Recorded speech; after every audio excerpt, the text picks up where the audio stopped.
you want to find a cheaper jump rope, if you're not ready to make an investment in a jump rope like this, that's a little bit more expensive. I totally get that. So if you want to just go find like a cheaper jump rope for $10, $15 that's not already adjusted to your height, let me just show you really quickly how to adjust a jump rope to your height. What you want to do is put the rope down and step your foot and hold down the middle of the rope. So you've got your foot on the rope, and then pull the rope up.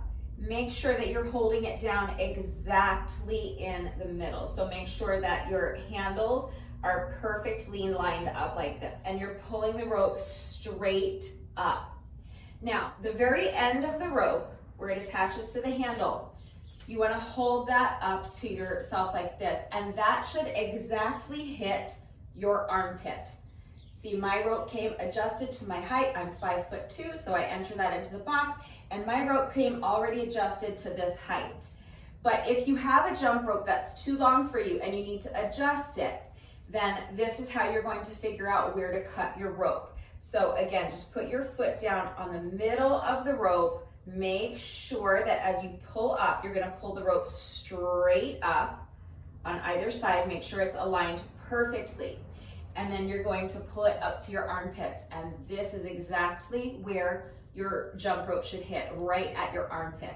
Okay, so then once you can kind of mark that, you can make a little notch or whatever you need to do, but you're going to mark that spot of the rope where you need to cut. And then you're going to, these handles don't come off in that same way because this rope is already adjusted to my height. This is not an adjustable jump rope, but if your jump rope is adjustable, there's going to be a way to remove the handle. So you're going to take off the handle, and then you're going to cut the jump rope at the spot where you marked it, reattach the handle, and then double check to make sure that you have cut it to the right length. So step down in the middle of the rope, and then it should come up exactly like this one does. You're gonna pull up on both sides of the jump rope and make sure that it hits right at your armpit, okay? So it's a little bit more trouble to go through buying an adjustable rope, but I've had many adjustable ropes. It's not a big deal. It's not hard to do. Once you figure out how to get off the handle and how to adjust it to the correct length, you can adjust the rope in 2 seconds. So again, you can save a lot of money by investing in just an adjustable jump rope that you can probably find for $15.